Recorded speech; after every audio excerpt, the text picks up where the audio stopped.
I promised exit poll numbers. They are just coming in. So let me turn to Anthony Salvanto, our Executive Director of Surveys and Elections, for the first and earliest read. Anthony, tell us about the Trump of it all. Happy Election Day, my friend. This is my favorite part. We go out there and we talk to voters as they're leaving the polling place, or we reach out to them if they've voted early, right?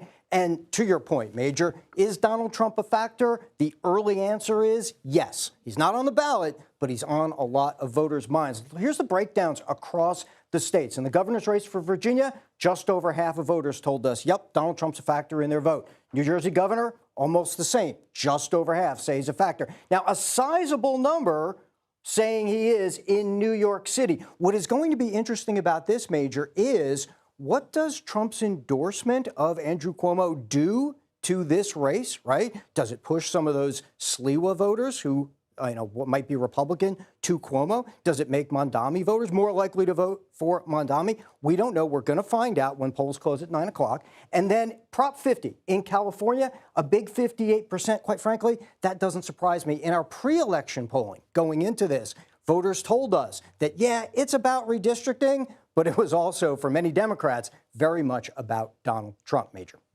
Anthony, President Trump has reduced the size of the federal workforce. That affects the Commonwealth of Virginia probably more than any other jurisdiction voting and participating in elections today. What have we learned about exit poll data from Virginia? So in Virginia, what voters are telling us, most of them are telling us that those reductions in the federal workforce have impacted their families' finances. Now, the way that that makes them break, the way that vote goes, we will find out when polls close at 7. But we're already seeing an impact there. You're right, a lot of federal workers, and that's really coming out in the early exit polls, Major.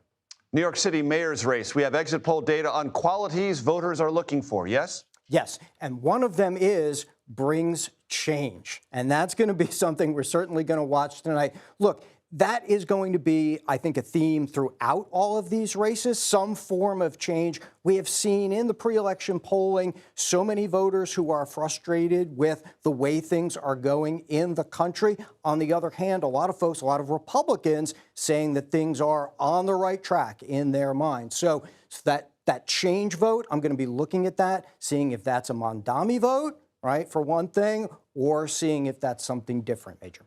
How about New Jersey? What does exit poll data suggest about what's on the mind of voters in New Jersey? I'm going to reload this and see if I can pull that up in live. This is live TV, so we love to reload the big machine on live television. Okay, we're not in there. We're not in there yet. Okay, we don't have it yet, but I will tell you. I see. Okay, it'll load up. It takes time. It will load. Well, we're just getting this in, right? This is the live stuff.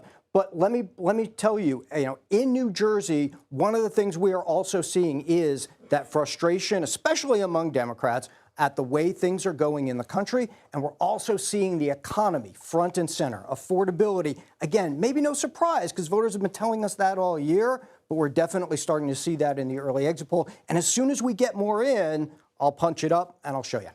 Exactly. And ladies and gentlemen, this is how it works. The data comes in, we process it, we analyze it, we turn it into graphics, and as soon as they're ready, we'll show them to you. We're a transparent show. We let you know what our work is as we're doing it. Anthony Salvanto, when that work is done or is evolving to a more graphically viewable space, we'll show it to you. It's viewable. We'll get back to you, Anthony. We'll just get the numbers in. Exactly. Thank you so much. I want to turn now to Ed O'Keefe with the latest on the Mandani campaign. Ed, what do you got? Major, good evening from Brooklyn. We're waiting for the theater doors to open here behind us to let us in for what's expected to draw at least 3,000 of his supporters tonight. And as Anthony continues looking at the exit poll numbers, New York officials have told us a record number of people, at least in recent history, have shown up to vote today. More had voted by noon today than had voted in the mayoral election 4 years ago. That should give you a sense of the interest in this contest here in the Big Apple. One big city holding votes. A lot of the country will be looking at this wondering, is this where Democrats are headed in the next few years? We'll talk about that in the days to come. Among those who was voting this morning was the frontrunner in this race, Zohran Mamdani, the 34-year-old New York State Assemblyman, with his promise of affordability. He showed up at the polls in Astoria with his wife. We talked to him afterward about the expectations being placed on him and concerns about what a Mamdani administration would look like for New York. Take a listen.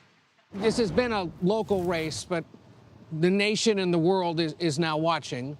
And for those who may be curious or concerned about a 34-year-old Democratic socialist running the largest city in the country, what would you say to those skeptics? Well, I get older every day. Look, I think more about New Yorkers than I do about anything beyond our 5 boroughs. And I look forward to fulfilling the hope that New Yorkers have put in me and to earning the trust of those who voted for another candidate or didn't vote at all. That comment about I only really worry about what's going on inside the 5 boroughs may be a signal to the rest of the Democratic Party. I'm just going to be focusing on being mayor of New York if I win.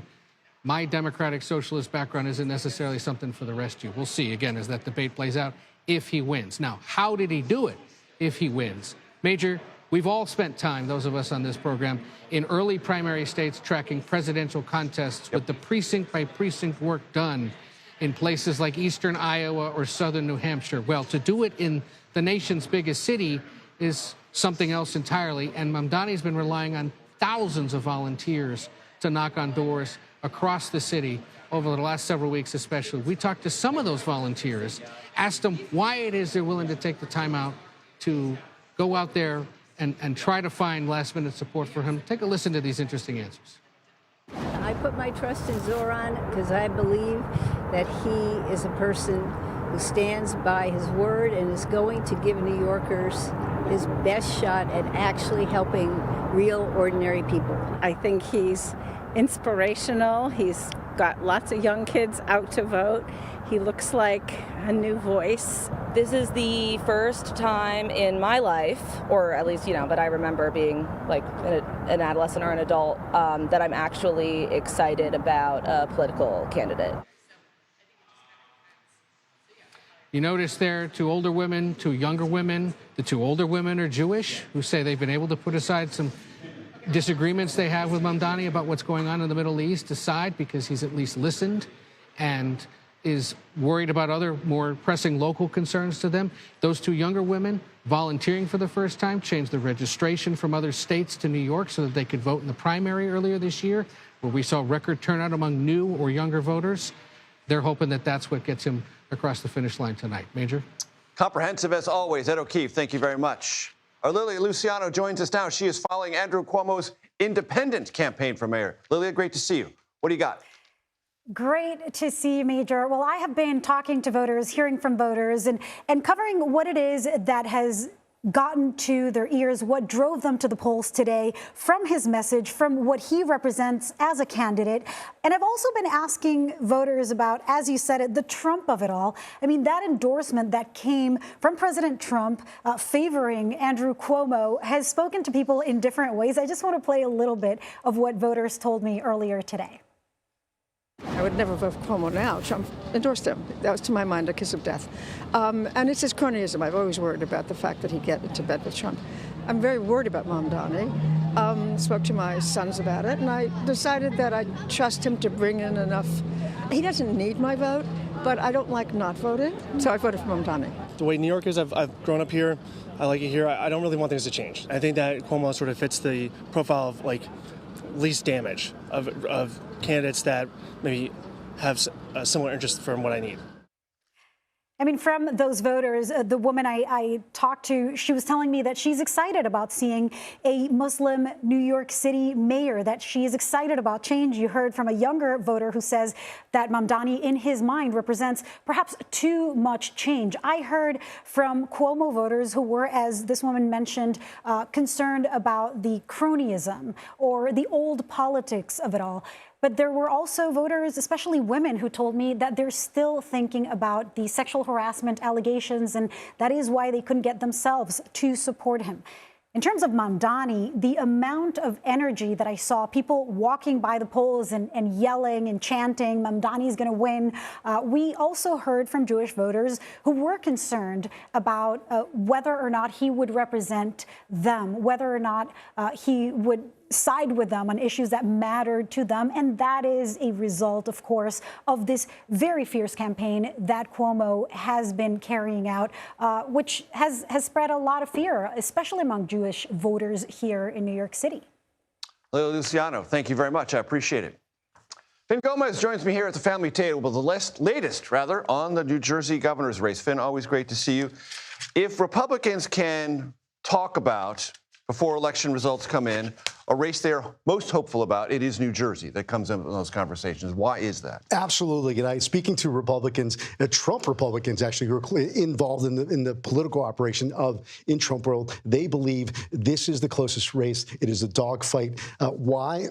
Why? They believe on two issues. One, it's affordability. They feel that Jack Ciattarelli has made a better claim for that mantle. Both of them, Mikey Sherrill, the Democratic nominee, and Jack Ciattarelli have fought for that mantle, if you will, and it has really been a very bitter, acrimonious debate on that.